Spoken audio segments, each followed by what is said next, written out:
하나님 말씀, 하나님에게 속한 우리들이라는 이제 말씀으로 함께 하나님의 말씀을 나눠보도록 하겠습니다. 얼마 전에 설날이 있었죠? 네. 여러분 설날 때 있어요. 무엇을 먹었나요? 전. 떡국이요. 떡국도 먹고 떡국이요. 전도 먹고 갈비. 갈비도 먹고. 그러면은 여러분들이 떡국이나 갈비나 이제 뭐 전을 먹을 때 무슨 도구를 써서 먹었어요? 숟가락. 예, 숟가락과 젓가락을 써서 먹었을 거예요. 그런데 숟가락과 젓가락을 쓰는 나라는 생각보다 많지 않아요. 한번 지도를 봐볼까요? 있어요. 지도를 보면 이렇게 세계 지도가 있는데 우리나라를 포함한 이제 아시아 지역에서는 숟가락과 젓가락을 쓰고 유럽 쪽은 어떻게 밥을 먹을까요? 손으로? 손으로 이렇게 포크랑 나이프를 써서 먹어요. 그러면은 저기 인도에서는 손으로 먹잖아요. 맞아요. 인도에서는 이렇게 손으로 먹어요. 많은 문화가 많은 지역들이 고유의 식사 문화를 가지고 있어요. 하지만 수저를 쓰는 우리나라만 옳다 또는 포크랑 나이프를 쓰는 서양 문화가 옳다고만 할 수는 없어요. 하나의 방법만이 옳은 것이 아니라 각자의 방법대로 식사를 잘 먹기만 하면 되기 때문이에요. 예수님이 이 땅에 오셔서 하나님 나라의 복음을 전할 당시에 세계에서 가장 힘이 센 나라는 어디였을까요? 예루살렘. 예루살렘, 바로 로마 제국이었어요. 그럼 이렇게 로마가 얼마나 크고 강했는지 한번 봅시다. 지도를 살펴보면요. 저도 알아요. 모든 길은 로마로 이어진다고 했잖아요. 예, 맞아요. 모든 길은 로마로 이어진다고 했는데 여기가 로마예요. 근데 여기 진짜 로마가 국도 모양이네. 이 가운데는 이 파란 부분은 이제 호수가 아니라 지중해라는 바다예요. 이 지중해라는 바다를 중심으로 아래쪽에는 이집트를 포함한 아프리카, 그리고 여기 오른쪽에는 아까 수인이가 말했던 예루살렘, 이스라엘, 터키 지역까지 포함한 아시아, 그리고 위쪽에는 그리스, 인도는 어디 있어요? 이탈리아, 프랑스, 스페인, 포르투갈, 그리고 여기 영국까지 로마가 모두 한 번에 지배하고 있었어요.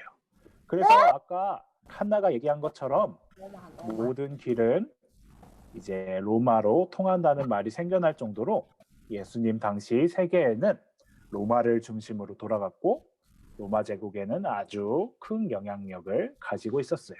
그러면 로마의 수도는 로마인데 로마 수도에는 어떤 사람들이 살고 있었을까요? 기적! 로마 귀족도 살았다. 로마의 수도인 로마에는 로마 귀족뿐만이 아니라 로마 제국 안에 있었던 다양한 지역의 사람들이 한데 모여 살고 있었어요. 제국의 중심 로마에도 예수님의 기쁜 소식이 전해져서 이제 로마 교회가 생겨났어요. 로마에는 먼저 예수님의 말씀을 전해들은 사람들이 스스로 교회를 세우고 다 함께 모여서 하나님께 예배드리고 있었어요. 그런데 어느 순간 로마 교회 사이에 보이지 않는 벽이 생겼어요. 이 벽을 두고 한쪽에는 예수님과 같은 이스라엘 출신인 유대 그리스도인들, 그리고 맞은편에는 유대인이 아닌 유럽 지역에 살고 있었던 이방인이지만 예수님을 믿은 헬라인 그리스도인들, 이방 그리스도인들이 님이 말해준 것 같은데. 보이지 않는 벽을 사이에 두고 서로 못마땅하게 여기고 있었어요. 과연 무슨 일이 있었을까요? 예수님을 믿은 유대인과 동일하게 예수님을 믿은 이방인 사이에는 두 가지 문제가 있었다고 해요. 첫 번째로는 유대인들의 전통인 안식일에 대한 것이었어요. 유대인들은 그들의 전통을 따라 하나님이 정해주신 안식일에 아무것도 하면 안 된다고 생각했어요. 하지만 예수님을 믿지만 유대인은 아니었던 이방인들은 굳이 유대인들의 법을 따라 안식일을 지킬 필요가 없고 안식일에는 하나님에게 예배만 드리면 된다고 생각했어요.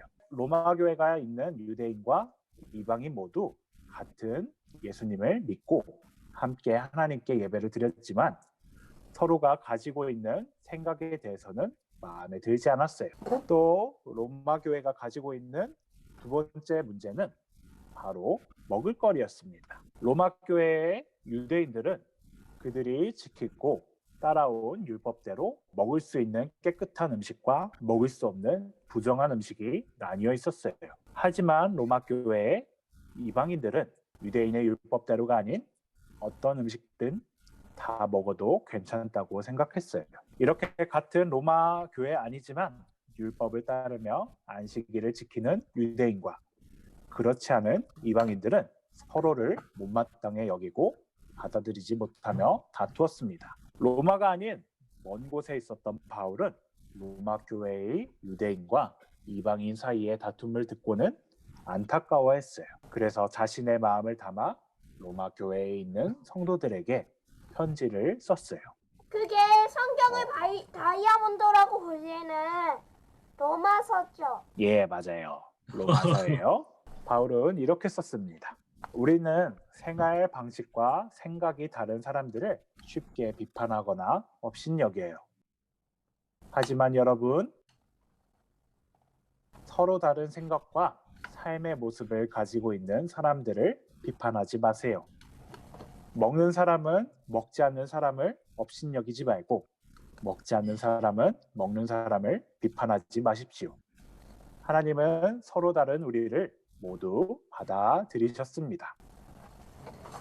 서로 다르다고 화를 내거나 불편하게 여기지 말고 너그럽게 대해주세요.